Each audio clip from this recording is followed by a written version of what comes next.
Hey guys, and welcome back to another episode of Food School Smarter, Stronger, Leaner podcast on a mission to inspire a world where food makes us better.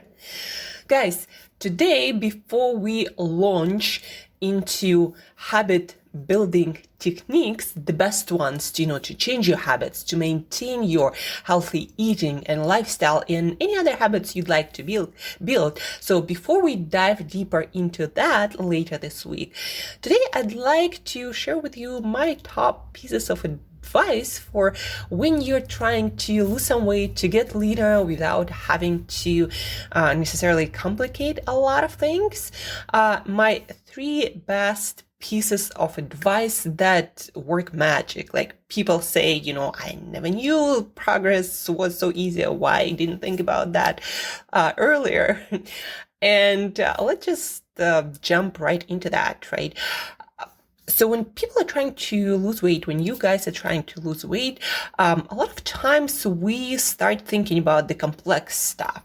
How do I count every calorie in all of my food? Or how do I count my proteins, fats, and carbohydrates? Should I be eating fats and carbohydrates? Should I do intermittent fasting? We start with the complex stuff without making the easy changes first, the changes that actually might give you all the results that you want. Changes like, for example, not putting cooking oils and butters and not doubling down, but minimizing oily dressings in your salads, or instead of eating half an avocado, eating a quarter of an avocado, or instead of eating three handfuls of nuts per day, eating just one. But let's talk specifically about dressings and cooking oils and butters. Like whenever I want to get leaner, all that I have to do, usually I change my weight by 2-3 pounds on and off, just because I'm more comfortable in the weight plus 2-3 pounds. But then when I want to do a photo shoot or something like that, I look better on pictures without those pounds. So whenever I need to get back to my leanest weight, all I do is I eliminate all cooking oils and butters and any kind of liquid or packaged extracted oil or fat. And yeah, that also goes for olive oil, for avocado oil, for coconut oil, for grass-fed butter, everything, because those are highly refined fat calories without any fiber and any need for your body to do any work. Basically, all of those fat calories you're going to absorb without any work. Whereas if we process whole food carbohydrates and fat, or not fats, whole foods carbohydrates, proteins, but yeah, also fats in a form of whole food, that actually requires from 10 to 30% of energy for our body to just digest that, to extract the calories. Whereas when we consume liquid or packaged in the case of grass-fed butter fats, our body requires close to zero amount of energy to digest that. And at the end of the day, that all matters, right? So just by eliminating cooking oils and fats, and maybe super fatty salad dressings, just by eliminating all of that, not going fat-free in your overall food intake, your meal plan. No, but just eliminating a liquid package, processed kind of fats.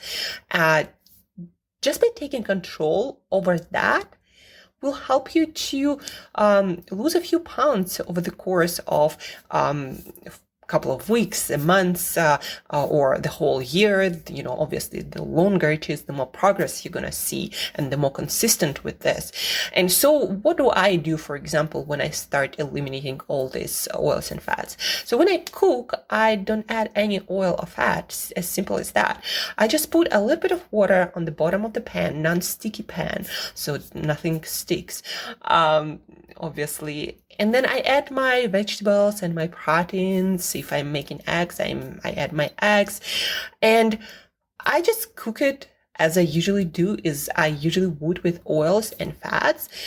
And it creates kind of like steaming effect when the water obviously gets hotter and it starts to evaporate, and those vapors come up, and plus the temperature, that's how our food is cooked, but we add 0 calories. So let's say you have breakfast, lunch, and dinner, and you use 1 tablespoon of oil and butter for each of those. So we're looking at additional 360 calories. So without even counting anything else, just by eliminating those cooking oils and butters that, by the way, do not add a lot to your satiety levels, because they do not add volume, they do not have fiber, they do not have protein, those most satiating factors.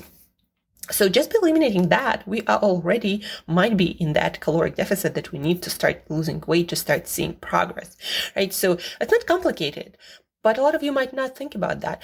Also, salads, instead of fatty salad dressing, maybe mix a quarter of an avocado with some lemon juice, or maybe some vinegar and maybe some black pepper, salt, mix it, blend it, and that's going to be a dressing that's going to has less calories than a tablespoon of olive oil.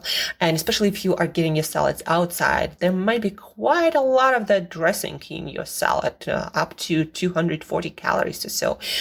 So always also ask for the dressing on the side and think about like how much exactly of that do you actually need, do you actually want, because every tablespoon of oil or butter is 120 calories, most of which, almost 100%, go right into your calorie account that your body will be able to use.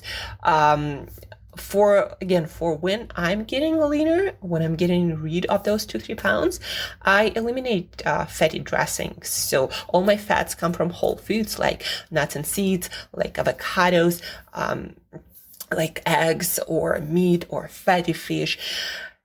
And so please do use this advice. Again, for cooking, just use a little bit of water, and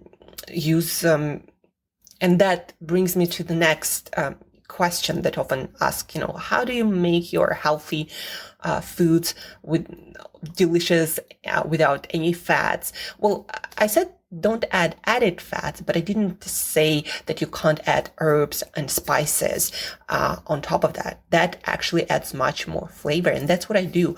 I buy my favorite mixes of herbs and spices, like Italian mix, or I also like things like curry spices, or what else? There are a lot of different Indian spices mixes that I love that have no sugar, basically no calories in them, and they add quite a punch of flavor, and you don't need any oil to add that flavor. Just of course make sure if you are cooking vegetables with your meals, some of the vitamins are fat soluble and some are just better absorbed with some fat in it. So make sure that you're eating some fatty food, like maybe again like a quarter of an avocado, or maybe you are eating your eggs, your fatty fish that already have fats in them. You don't need to add those fats additionally. So that's on the question of making your foods delicious at the same time cutting calories. Then the second piece of advice that a lot of people just, I guess, don't think about that much, but measure everything, guys. When you're trying to lose those, few pounds, or just trying to maybe maintain your weight loss results easier, measure everything. Get some measuring tablespoons and cups, some food scales. It matters because our eyeballing of things, especially things like oils and butters, if you use those, but even, things like nuts and seeds, or that are highly caloric and really easy to overeat. Measure everything, weigh it, so you actually know how much you're consuming. Otherwise, instead of like 30 grams of almonds, you can be consuming 60 easily without noticing that. But that will be quite a punch into to your calories. Let's say a handful of almonds is it's like 150 calories, then 2 handfuls is going to be 300. But sometimes, sometimes you take a small handful and sometimes you take a big handful, and that also might be twice as much calories. So use food scales, use measuring tablespoons for your oils and butters whenever you choose to use them. Use measuring pieces of equipment, and that does matter. Just by using the exact amounts will also help you to lose quite a few pounds of your body weight when you do it consistently, right? So again, eliminate those cooking fats and oils and fatty dressings, and then start measuring everything. And as I mentioned, for deliciousness, use less caloric things to make your food delicious. Things like, again, herbs and spices, and if you want to make something sweeter, use gut-friendly non-caloric sweeteners like stevia. What else? And probably the last but not least, definitely, guys, eliminate as much as possible liquid calories. And I'm talking about juices and smoothies and all of that too. Now, a lot of my clients ask me, like, is green juice really that bad? I'm like, no, it's not bad. But, again, without any work, your body will get additional 80 to 150 calories or more, depending on your juice or smoothie. And it's not going to give you any satiety. Those vitamins and minerals in those things, they are really minimal. And especially if you are consuming those juices and smoothies after some time that they were made, you're not getting a lot of vitamins and minerals for sure, because they are getting oxidized with all this extraction and procession and light and oxygen. And again, they just don't add any satiety. They give you very easy for your body to absorb calories and not much nutrition to your day. Just, I don't know, add some lemon or lime into your water. Add some maybe greens powder that a lot of companies like Athletic Greens or other companies make these days, that have just a fraction of calories and a lot of nutrition, and they taste pretty nice too, right? When it comes to protein shakes, eat your protein. The reason why I'm focusing on whole foods versus those extracts when it comes to weight loss, fat loss, is because whole foods require more digestive power or more energy to digest, to extract those calories. So you're gonna lose a lot of those calories while digesting your food when you eat whole foods compared to extracted juices and smoothies. But you're still gonna get more satiety, because that volume, that fiber, those muscle tissues in protein-rich foods, they actually will add volume, and your body will spend more time digesting and absorbing nutrients there, and all the time you're gonna be getting all these fullness, satiety signals in your brain. Your metabolism is going to be more elevated when you eat whole foods than when you eat extracted foods like smoothies, juices. The same goes, they did those experiments, you can even Google them. They did those experiments when they gave people raw almonds, and they gave them, and other people, they gave the same amount of almonds, but in the form of almond butter. And people absorb 10 to 20% more calories from almond butter, just because of the way it was processed.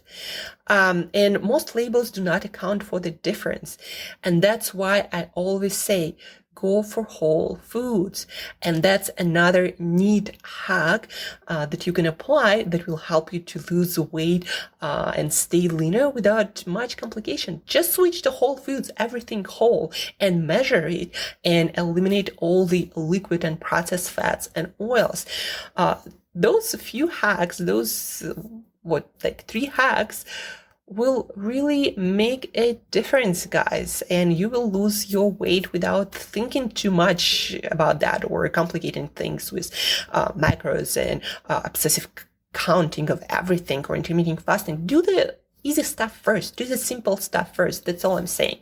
So if you're trying to lose weight or getting extra leaner or trying to maintain weight easier, then eliminate all the processed liquids, packaged oils, and fats from your bulletproof coffees, from anything. Just don't consume liquid packaged fats outside of whole foods, right? The second thing, measure everything, like everything, literally, because that can be a difference between eating 200 calories and 400 calories just by measuring handfuls of your almonds. Instead of 30 grams, you might grab a whole 60 and you think it's the same, but it's actually not. And then liquid calories. All kinds of juices, smoothies, they do not add a lot of nutrition. They add calories that do not make you satiated. Plus, they are, again, more calories extracted. You're not feeling as full as from whole foods, and your body gets more calories, and your metabolism is less boosted by those extracted calories, right? So those just a few of my favorite hacks that I'm personally using myself and with all of my clients when trying to get extra lean without too much complexity. Use them, guys. And if you have any questions, please do reach out. Please let me know if you have some other issue and you don't understand, why weight loss is so difficult for you or challenging, or it's hard for you to maintain things, or maybe you have challenges or troubles, difficulties overeating. Let me know. There's probably a solution that a lot of coaches like myself came up with and found effective with other people like yourself. So reach out on any social media, use this simple weight loss strategies without complicating stuff unnecessarily. And guys, share this episode. As always, share with others who might be struggling with this issue. You might hear from some of your friends or maybe relatives or family that they are struggling with this. So share this episode. Maybe this will be the thing that helps them the most. And as usual, guys, thank you for staying tuned. Thank you for learning, for spreading the message. And till next time, eat better daily.